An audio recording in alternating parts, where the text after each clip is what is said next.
I'm going to speak a little bit about karma, a well worn out topic if there ever was one. But since it's so important, it never really wears out. So let's have a look at it.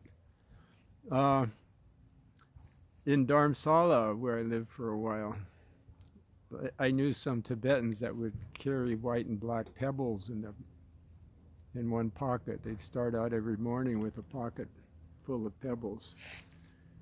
And every time they did something, good or that they thought was a good action, they'd put a white pebble in their other pocket. And then if they did a negative action, like got angry or lost their temper, then they would put a black pebble in that pocket. And the same would go for thoughts if they found themselves really in a negative mode and musing about somebody who cheated them or somebody who spoke badly about them, and they find themselves thinking about this, then they would take a black pebble and put it in the pocket. But if they thought about being tolerant to somebody that was abusing them, or the give little charity when one had very little to give but gave it anyway, then put a white pebble in the pocket. Then at the end of the day, they would count their pebbles. Well, that's one way to be mindful. But if you don't want to carry around a bunch of pebbles, you can just be aware that karma is always being created.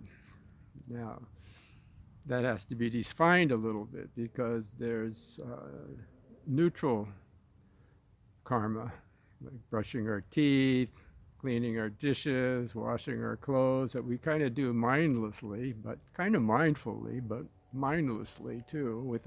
By that I mean without deliberate intention, because it's something we know by rote, so to speak. So this kind of action is neutral, action that we don't really have to think about. Then there's negative action, and that's the kind of action that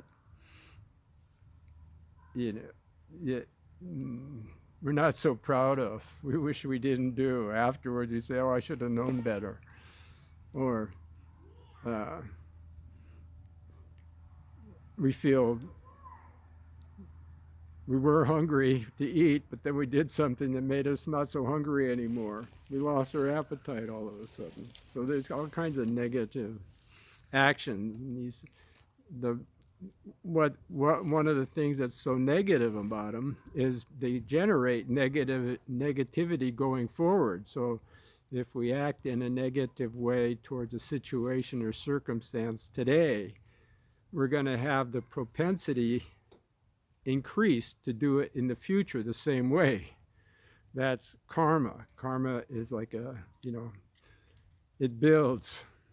So the way we act today is because of the predispositions to act, because of the way we've acted in the past, whether it's really good or it's negative or it's mixed. We have a lot of mixed karma, like we may be very, very shy and speak or go to a job interview, but we may be very outgoing in other circumstances. We may be afraid, fearful person, a person with lots of anxiety or whatnot. So a lot of our dispositions are mixed. There's no person that has all bad karma or a person that has all good karma.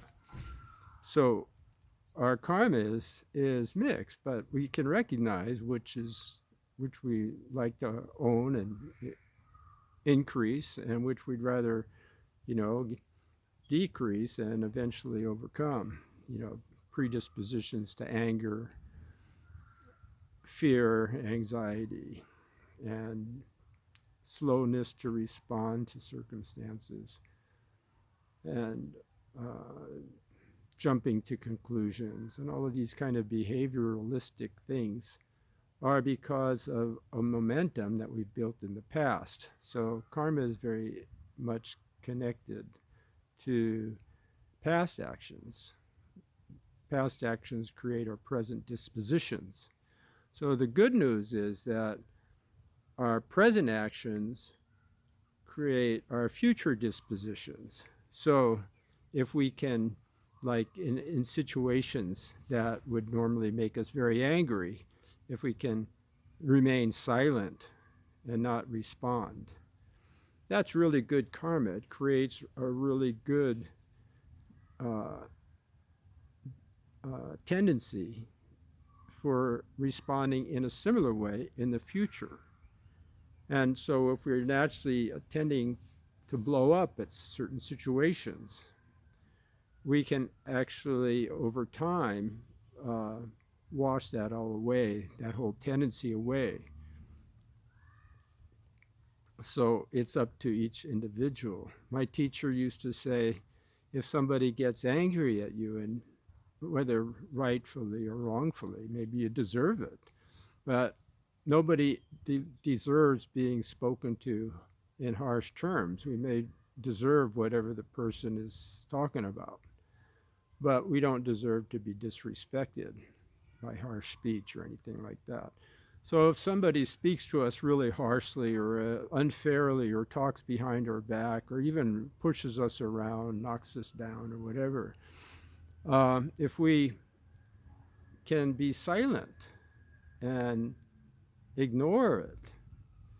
My teacher, Master Chuan Hua, used to joke, and he'd say, if we can just kind of say to ourselves, I don't know what language that person is speaking. Is he speaking Telugu or Tamil?